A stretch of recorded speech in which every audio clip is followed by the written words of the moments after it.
sometimes you need help, and it's okay to ask for help. The panic can be sensed. People can sense the desperation. I love the analogy of going to the grocery store when you're hungry. Not a good idea. Same thing. Don't look for the next piece when you're feeling that desperation. Welcome to the Jane and Layton Show. This podcast is for you, the person who keeps putting others first. Your self-talk has held you back. You no longer need to take a second seat. Let's explore ways to overcome self-doubt. You can silence that inner bully voice and achieve your full potential. Here's your host, Jane. Welcome to the show, friend. My new best friend, Lynn, is here with us today. And, sometimes we are looking so far in the future. It's like, oh, I got to get this, got to get my kids to college. I got to get my parents taken care of. I got to get a new car 10 years from now. We always have these, got to pay off the mortgage. I got to do this. But sometimes we forget about now. And how do we become more mindful and more set in the now? And when you look out, if you think about shooting an arrow, you just stand up and you pull and you done. You're going to miss. But if you sit in and you tune in and you take that time to aim, you're much more likely to hit the goal. And if the goal changes, you're way more likely to hit it because you had that moment to reflect and to be in your present. And Lynn is going to help us today stay aware of our goals, but to really focus on the present. What is the short-term goal? How can I move forward and not be exhausted by looking at the finish line all the time? So I'm really excited to have Lynn here with us. Before we get started, we're going to get a quick word from our sponsor when we come back. Lynn, help me be better at not wanting all of the things in my future now, but to take the steps one at a time. We'll be right back. Hey, since I rarely have openings in my coaching schedule, I have a new resource out there on my website. It is called the BFF Coaching Network. And I have offered a spot there for any coach that has been on the show to list their coaching. You can go out there, you can listen to their episodes, you can feel a little bit about them, and then choose a coach that will work for you. So LauraJaneLayton.com, the BFF Coaching Network. All right, Lynn, the information about you is in the show notes. And I know that you're going to be able to help us. So how do we stop focusing on all of those things that we want to do in the future, but still move towards them? That's a great question, and thank you so much for having me. The way I look at it is a windy road. I used to, and maybe you used to, think about things as a ladder. Like steps get us higher, higher, higher. And now I look at life like a windy road. And if you're driving on a mountain road and it's twisting and it's turning and the pitch is up and the pitch is down, you have to stay eyes on the road. And if you don't take, inventory, both for yourself and your surroundings, your environment, it's really hard to stay on the course, to your point. I've actually tried to shoot a bow and arrow, and it is very hard. You really need to have one eye on that target. It feels so much better to actually hit that goal, to get to the destination at the end of that, that cute mountain town with the hot chocolate or the beer. But getting there can be tricky. I like to think about, okay, well, where am I right now? It's that old school mall. You are here when you used to roll into the high school mall and it has that little X on the map.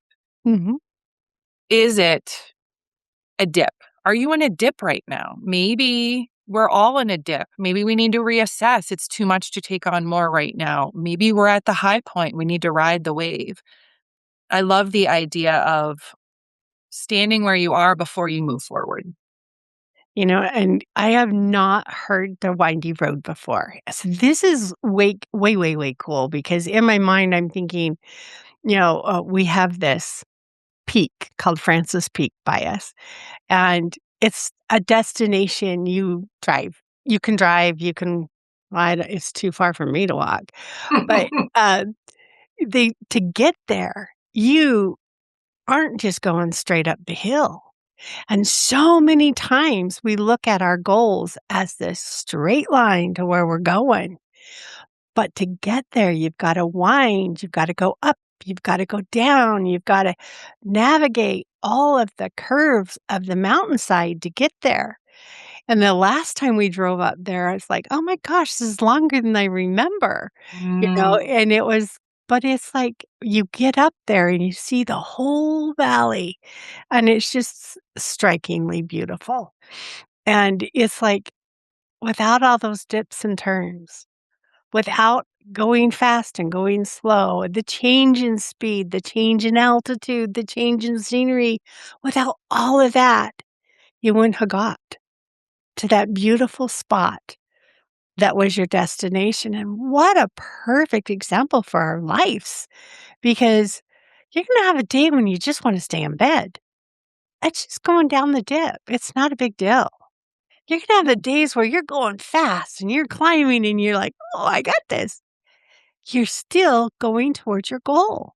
You might not be able to see it because the trees are in the way, or you're turning, you feel like you're going away from the goal instead of towards it. But that's the path. Like, thank you. I just like my mind's like, oh, I like what you said too. That's just because you're in the dip doesn't mean you're off track.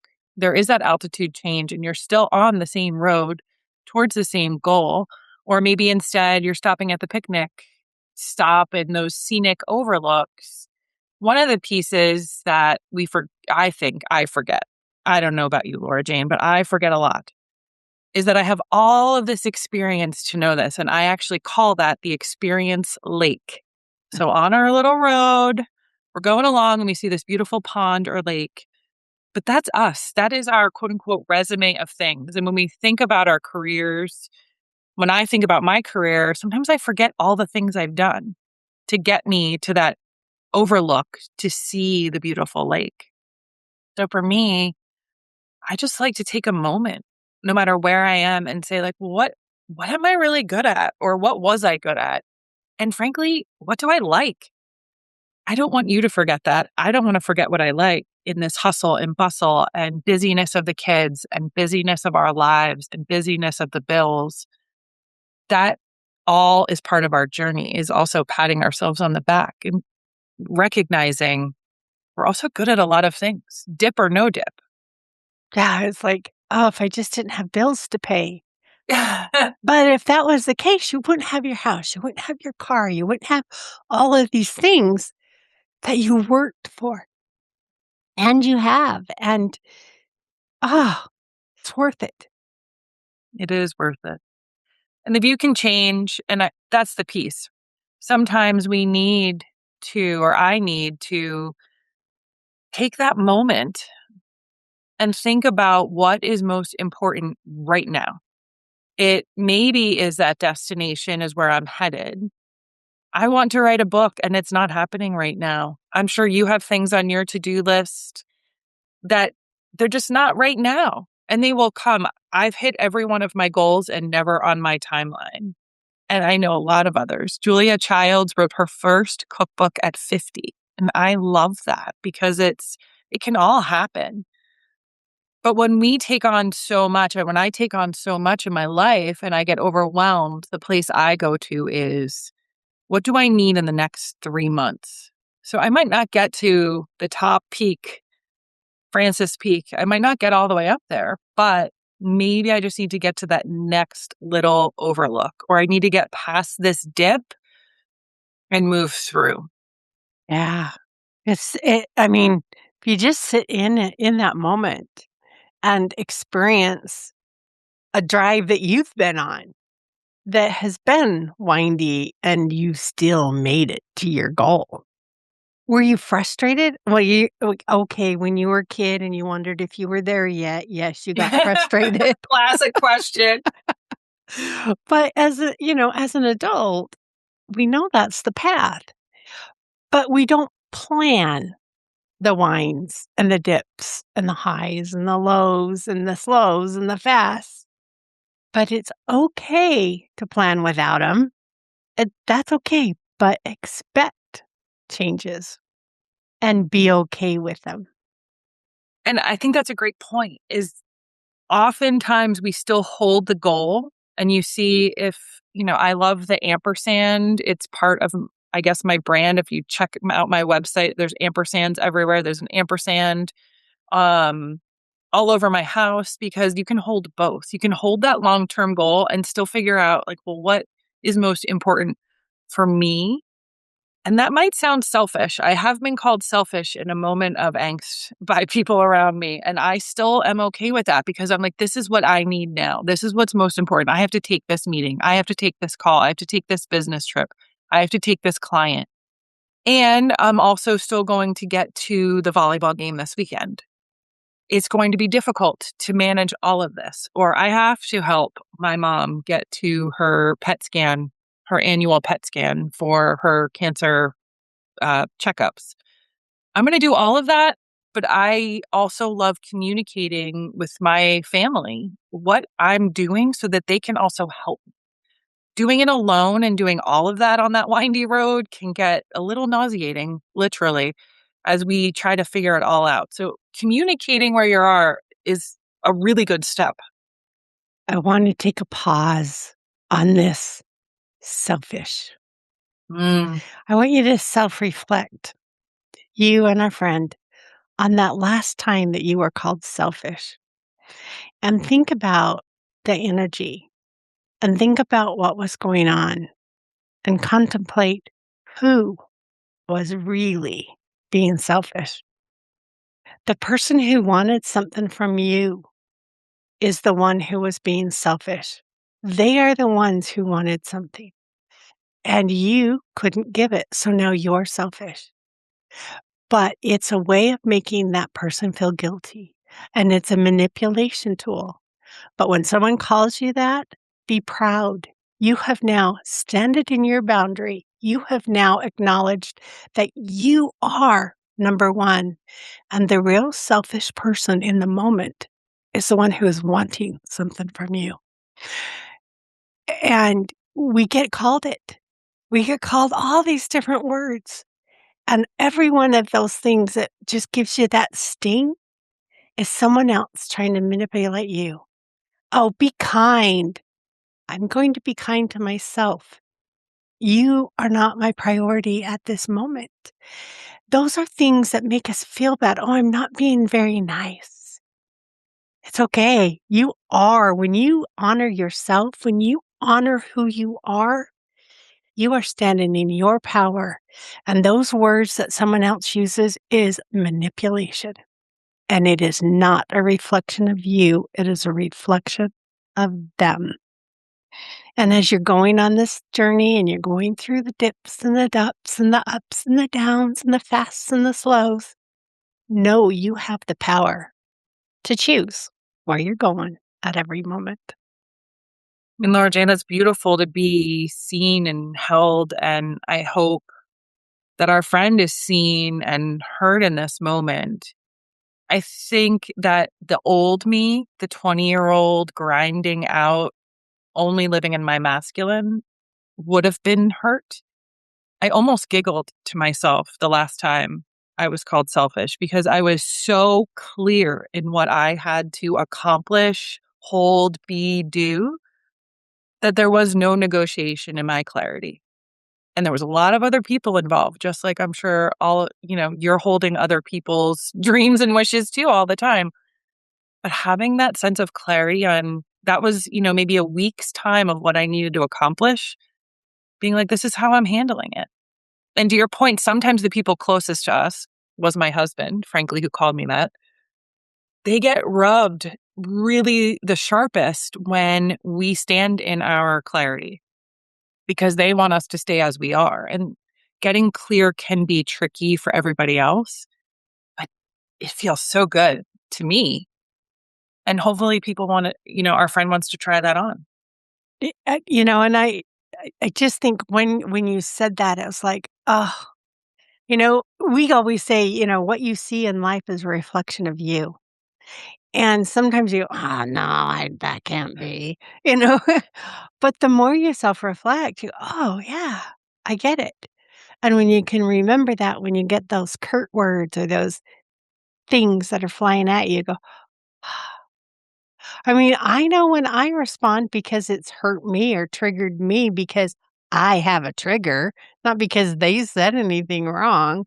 But all of those things are part of getting along our path, learning how to turn off the breaker so your triggers don't work, learning the things that you can do to stay in your own power in the dips, in the highs, in the lows, and in the curves. Your eyes may lose sight of your goal in your travels. That doesn't mean it's not there anymore. It's just out of sight, and you're doing what you need to do to get through life. Right. It's living in the and. It's all of that caregiving. It's all of that working. It's the project changes. The budget got cut. You've got to find the way to get it back. Holding space and knowing that that goal is out there and keeping it in that present moment. The overwhelm reduces. To your point, the reaction time reduces, the flare ups, the anger, the resentment. When you can pull into that week, month, even quarterly point of view. And it is an exercise in prioritization. And I love putting us at the top of that list, top 3. And maybe there's an emergency, but not everything is an emergency. And therefore, allowing yourself to have those moments where you can, beginning of the day, end of the day. I'm a night owl. So asking me to have a morning routine is not maybe my thing. But I love at night to reflect. What do I need for tomorrow? How do I want to feel tomorrow? What do I want to accomplish tomorrow? But adding in both things, not just what do I want to do, but how do I want to experience this? What needs my most attention? That has helped me reduce my reaction time. My clients will write me, I am getting through the weeks without anxiety because I'm living for that quarterly point of view, that seasonal point of view. If quarters don't work, maybe our friend wants to try looking at spring. What do I want to do this spring? How do I want to be this summer?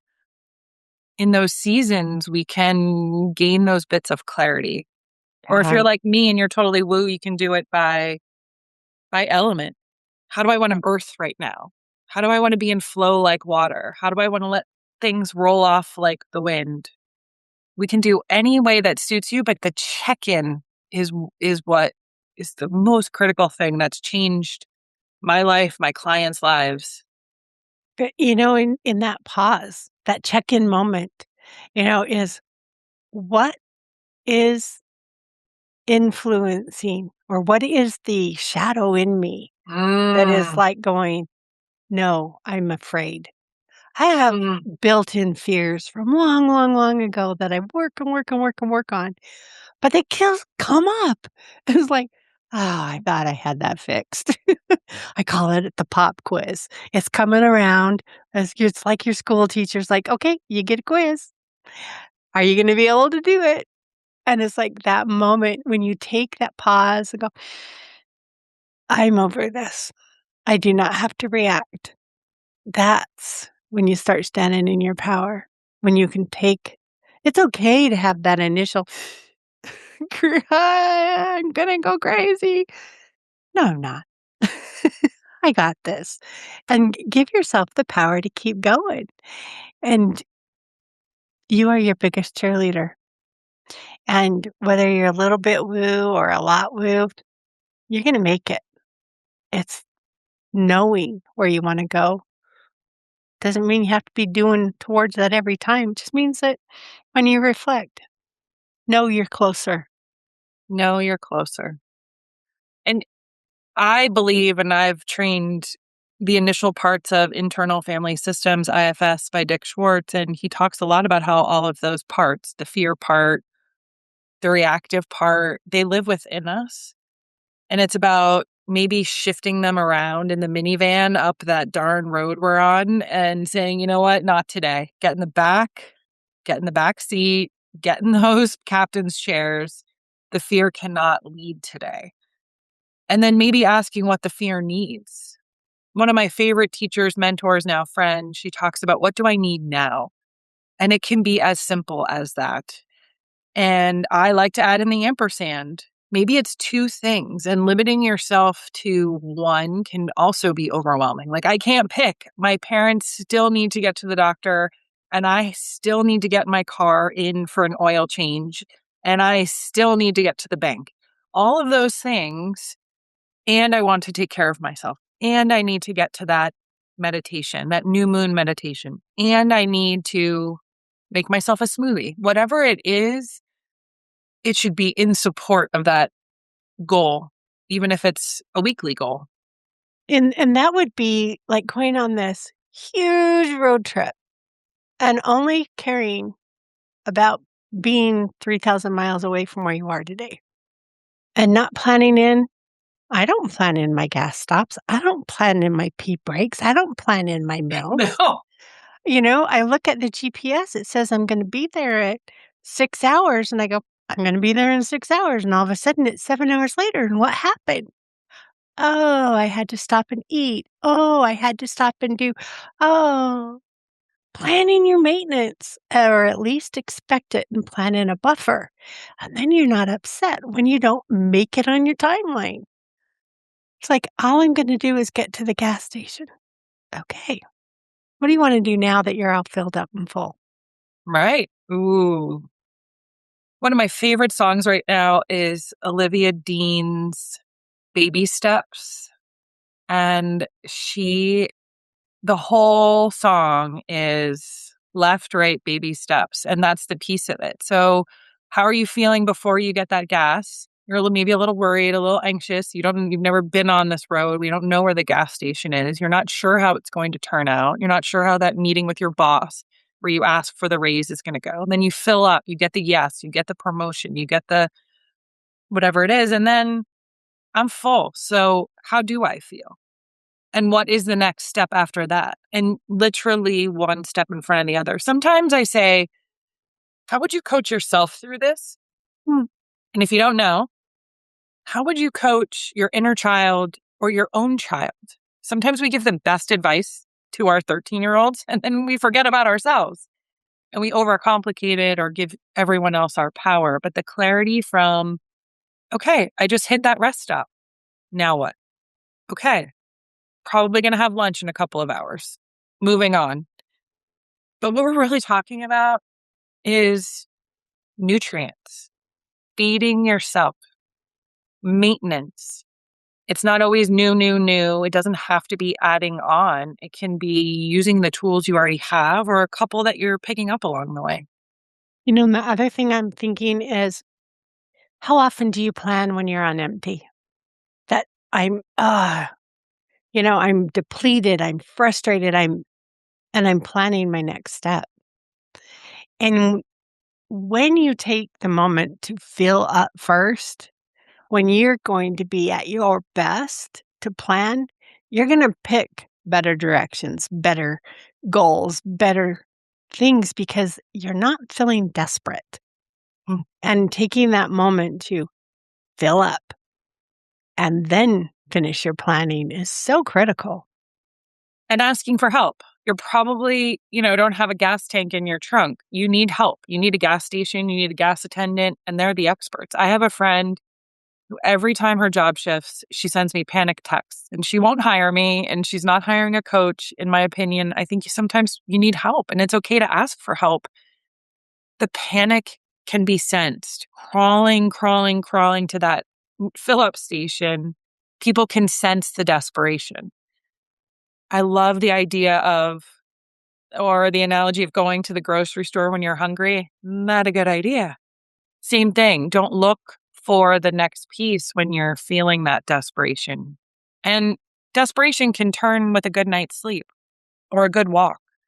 But giving that pause before you send the email, I need a job or I need help, sit on it. Write the email, write the note, write the text, but put it in your drafts. Is this how I really feel? Is this what I really need? It might change overnight. It's so funny because there was just a moment a couple days ago and I'm like, I don't know where all this is gonna come from. I might just have to quit. And you have that desperate moment, and that's the moment when it's time to fill up. If you feel that, "I can't do it anymore. I'm burned out. I have no options left." You are on empty. It is time to fill up. Sometimes we don't pay attention to our own check engine lights or our own dashboard that tells us what we need. We just keep pushing. And when we can pay attention to who and what those signals are, you can start being prepared for the tough times and you're not going to run out of gas. You might get a flat tire, but you're going to have someone to call, or you're going to know how to change the tire and get yourself back up on the road.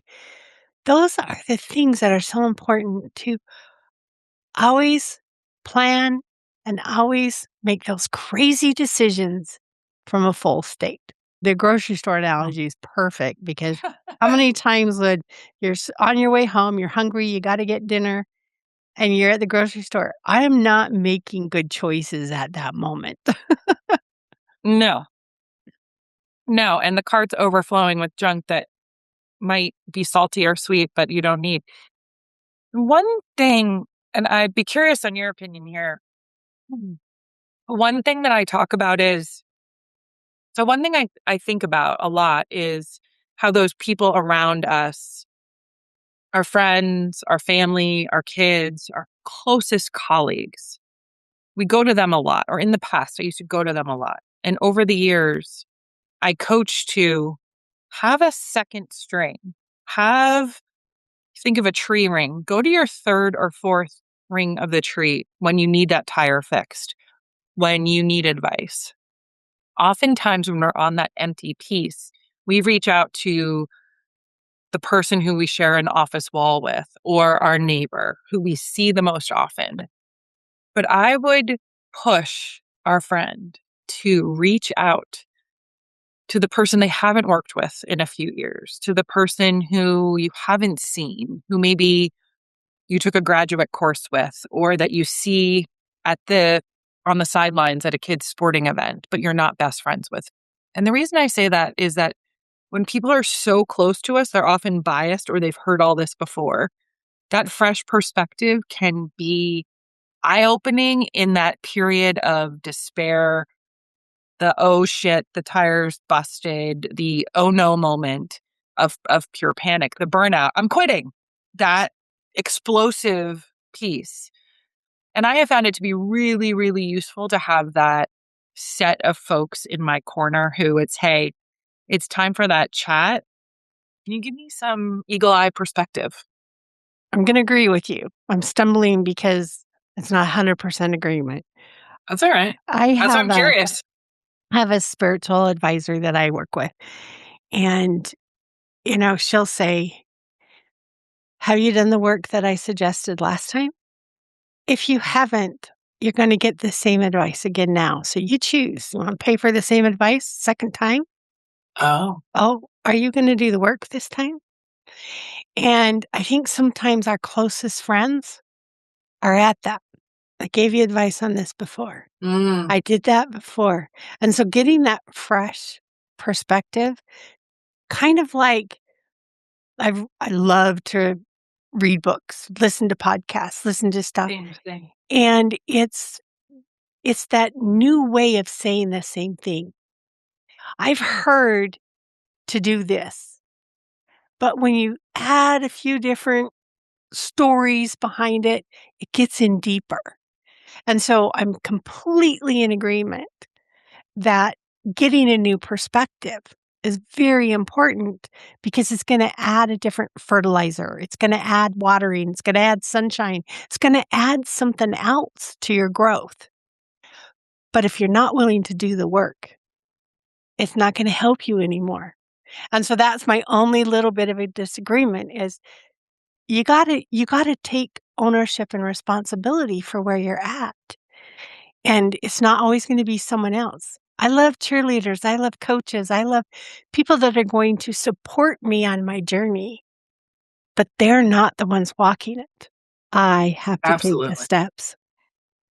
Absolutely. Yeah, maybe you hear it in a different way Yeah. when you call that other human. Yeah, you've got to do the work. And that when you do the work, then you see the results of I'm not reacting, or I'm not in that desperate space, or yes, I'm burnt out and I want to quit my job, but I have a plan to get out, or I have a plan to set boundaries with my boss, or I'm going to work in a different group in the next year. I'm working towards. And so you feel that. Yeah, it's I important. love it. Yeah.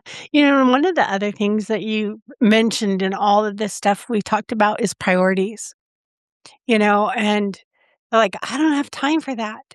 And when you can say, I have some other priorities on my plate right now that I need to take care of, how much better are you communicating to that person? Like, I don't have time. It's like, okay, s- it's like I use the phrase I swear because it's easier to say one word than 10 sentences. Yeah. But in this case, 10 sentences is way more important. I don't have time. It's telling yourself you don't have time. It's telling the other person you're not really thinking through it. But when you can say, I have some other priorities I've got to take care of. It sounds like a great idea, or however you want to articulate it. And I would love to do that, but right now it's not on my plate. And you have now not ostracized somebody, and you haven't told yourself that you're always panicking and out of time. These words we say are magical spells inside of our body. When you say, I don't have time, your body responds like you don't have time. But when you say, I have other priorities I've got to take care of, your body responds in, I got the power to keep moving. It doesn't feel out of time. It feels focused. It feels like it knows what it's doing. And so, going back to that, I got to get to Francis Peak. That's my priority right now. I, I filled up with gas. I got my water, my picnic. I'm set. I will do that right after, or I would love to explore that in more detail when I get back. What is your goal that is non-negotiable? And to your point, sometimes things don't need to be communicated. So holding Francis Peak in your heart, and maybe not everyone needs to know that Mhm. for multiple reasons, or maybe certain people don't need to know that. However, being able to articulate that no, or no, not right now, or I'd love to do that. My dance card's full for this quarter. Can we look at it? Can we look at it in a couple of months? Or I'm going to put a reminder to reach out in a week. But right now, I'm overwhelmed. I do think that over explaining, it's that middle ground of I'd like to revisit, or I can't take that on, versus spewing out a text that has your to-do list is a very masculine response. So coming at it from, I see you. I know you need my help. I'd love to do it. Let's talk about it later. I agree. It's that short and sweet. And I know that I can't remember what book it was, but it's like, don't explain.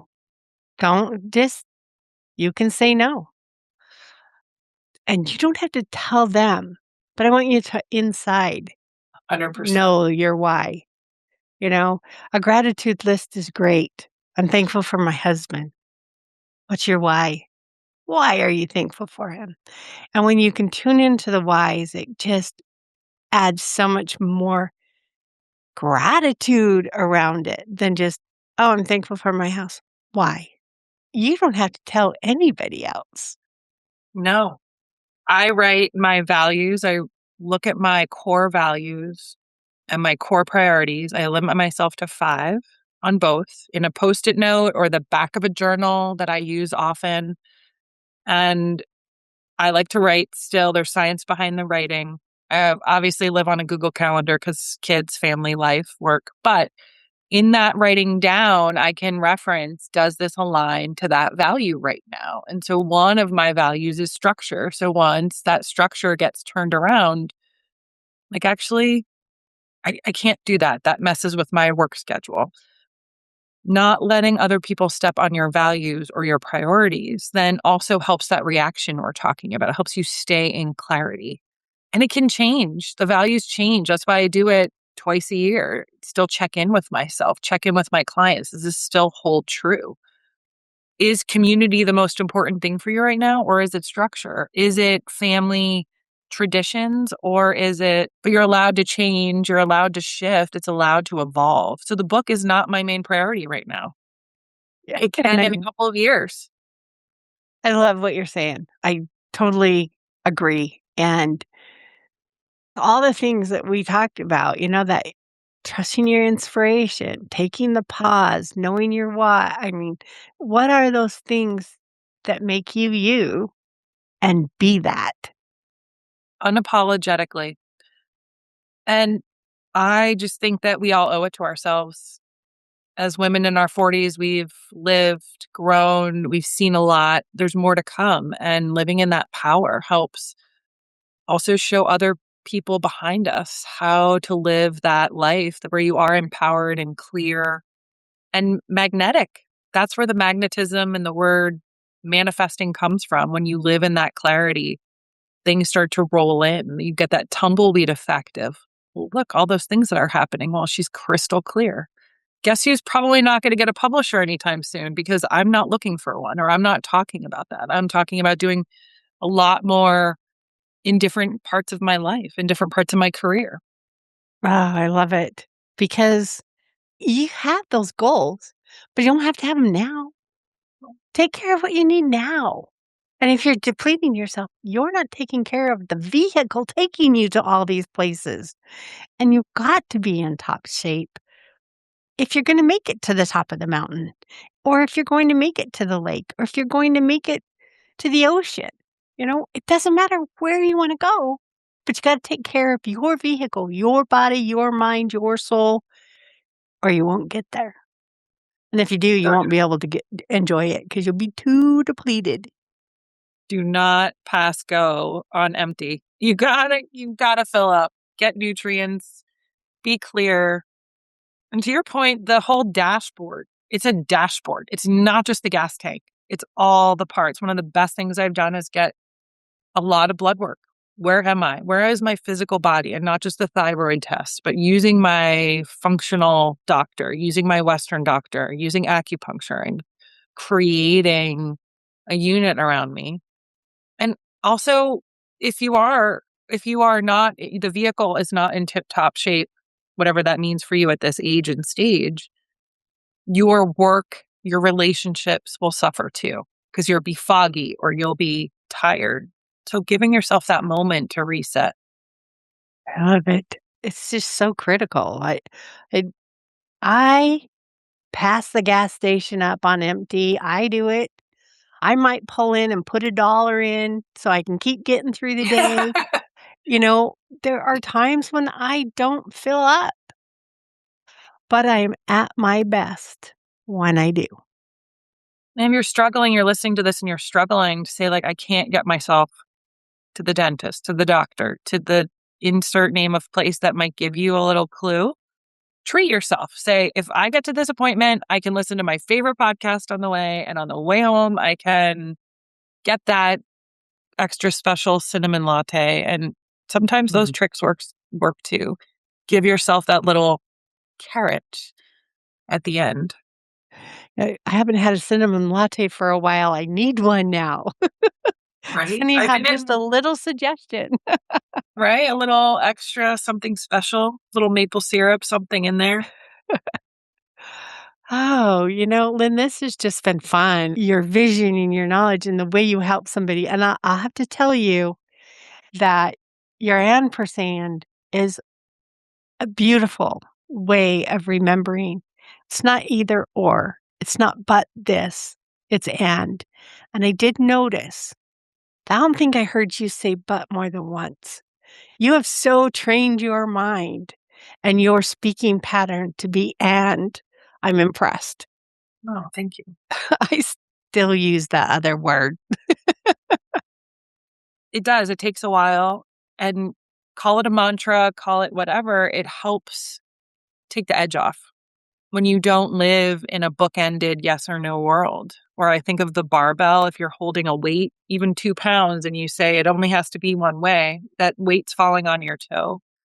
I know you can tell because you just said it, but I visualize a ton. As a college athlete, I was visualizing plays, and now I'm visualizing future goals with people, for people, and I have a lot of fun in it. So if someone's stuck, like, I don't know how to do any of this, just visualize, make it like a little movie in your brain before you fall asleep or as you're waking up, or maybe at a stoplight. Don't do it while you're driving, but have that moment of that visualization can be really fun and takes the pressure off.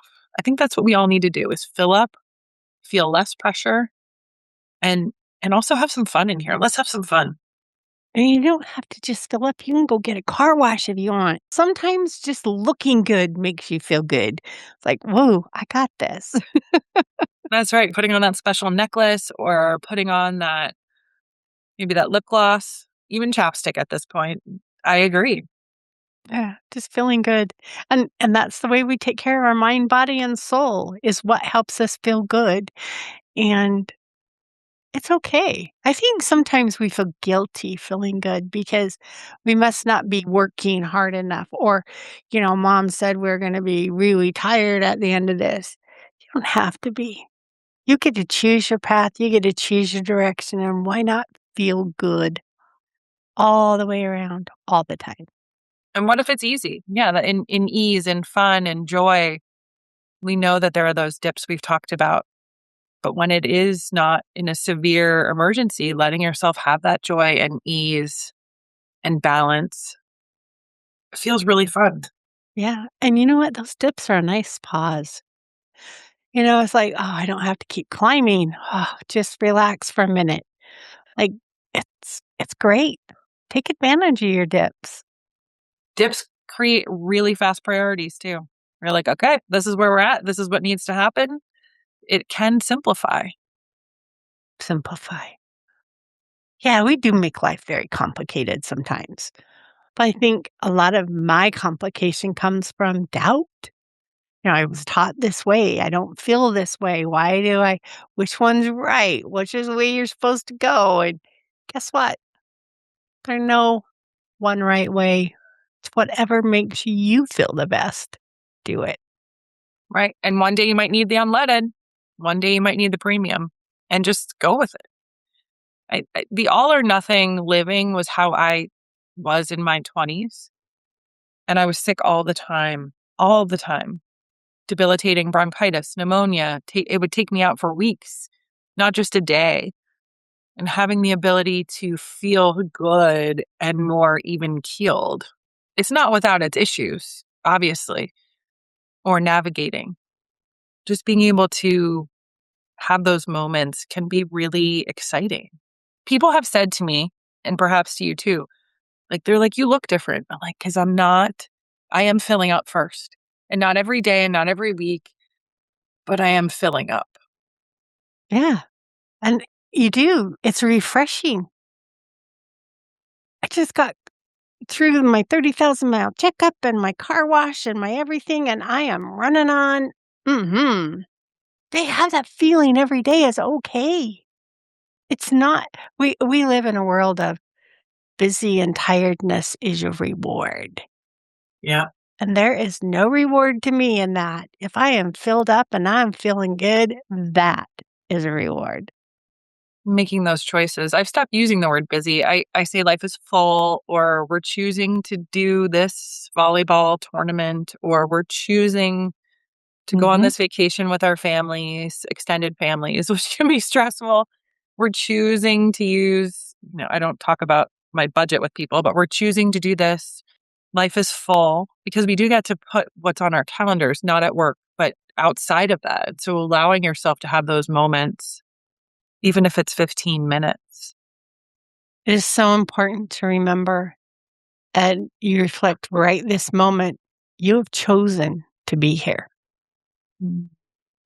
You may not have consciously chosen, but the choices in our lives have brought us to where we're at today. And we have the power to change and to be in a different spot if that's what you want. And it's all by choice. When I started dieting heavy, I changed the words to instead of, oh, I can't eat that, to I'm choosing not to eat that. I was not eating nightshades for a while, and my daughter-in-law says, "So you can't eat tomatoes?" And I went, "Oh, I can. I'm just choosing not to." You know, it's like when you have that, that's power. When you can't, who said? But now you're saying, I chose. I have the power to do this. And going through life, being in control is way better than being in reactive mode. And feeling good about decisions through all of that we've talked about, the priorities, the values, the what do I need in this moment? What do I need in this quarter? I don't stress about decisions. I mean, some obviously you do, but in general, on the Pareto chart, that 80% of decisions I can make fairly quickly because I've got that sort of Rubik's cube stacked up of what is most important. Obviously, I ruminate over certain things, but it comes a lot faster without that anxiety. And we do choose. We do choose. Remember when you had babies and they would say, make sure to shower, or all the moms would say, like, I'm so stressed, I didn't even get a shower today. Fast forward to your 40s, like do the shower, but do it bigger. Take that shower that you couldn't take when you had the little baby in the little knapsack and actually have that moment where you're taking care of yourself. And I think showers can be the most beautiful ritual. You step in and you're washing off the day or you're washing, it's like, let that stress go down the drain. You can create the most beautiful ritual while you do that. You wash off all the negativity that came to you. You wash off all that stuff that you're choosing to let go of and be full. And you know what? We shower every day for a reason. We do meditation every day for that same reason. Yes. It's the cleansing process of our brain and our thoughts. It's giving it that fresh start. And I say this a lot. That guy that wants a six-pack ab and he goes to the gym and he goes to the gym and he goes to the gym and he gets his abs. And I went, okay, I'm done. Doesn't have them in a month. When you want something, it's a daily thing that you choose. And if you choose not to want it, that's okay. That is okay. I talk about washing your face, like really washing, feeling the bones. It's a good time to ask, what do I need? What's the biggest priority? What am I letting bother you? I do it also washing your hands all the way to your elbows, just energetically washing. If you can't jump in the shower like we're talking about or take a bath, but it's like washing off those parts, clearing out energy you've picked up, letting it go, and not holding on. That is such a good point. You can do this ritual and not get wet. You can do it after a frustrating meeting at your desk and just wash it off. I used to go, Yeah, I don't, crossover, it's like gone. gone. And it doesn't, it's that thought process. It's letting it go. When I'd get a migraine, I'd used to just pull out all this stuff and, you know, just work through that energetically. Just get that stress. What is it in there? Sometimes we don't know, but you can feel the heaviness and you can just pull it out and make sure you flip it away so it's not stuck in your hands. I know. Let it go. Don't hold on. Perfect. Lynn, this has been beautiful. I really haven't. We have covered so much in such a short amount of time that if you were to pick that one thing, what would it be that we would do? Hard question, Laura Jane. We've talked all the things, but that's what new best friends do. And for me, it's being clear on your priorities right now. So looking at it as a season or a quarter, saying what is most important now for me. And if you must, add on your core family or your core work, but really starting with you, starting with those core needs. And some might be easy to write down, some might be more difficult, and that's okay. And if you don't know, a little self-reflection to figure it out. What can only figure one thing. Right. Go for that. Focus there. Oh, beautiful. Hey, Lynn, share a little bit about you, your practice, what you do with our friend, and how would they get a hold of you, or how can they find out more about you? Because I know they're going to want to. Absolutely. Well, my ways to find me are very easy. It's my full name, lynnmull.com, active on Instagram, which is _ Lynn Mull, and Substack, Lynn Mull. I am a holistic career coach and energy healer. I work in order to move all this energy we're talking about and help people find clarity, especially in midlife when we reach this pinnacle of experience and often a lot on our plates. Mm. All right. Well, thank you so much, friend. Thank you for joining us today. Lynn and I are not medical or mental licensed professionals. There's people that have traveled our road and have found ways to navigate and live our best life and want to share our dreams so that you can know that you can follow your dreams. Oh, this has just been, so many new things I learned today. Thank you. I'm Thank you so excited. much. Friend, stay tuned for the next episode. Are you tired of waking up exhausted? You are not alone. If you're looking to take your life back, let's start with the simple step of adjusting your self-talk. Stay tuned for the next episode with your host, Lara Jane. Remember to follow the show so you don't miss the next simple step that you can use to feel more confident. And please leave an honest review.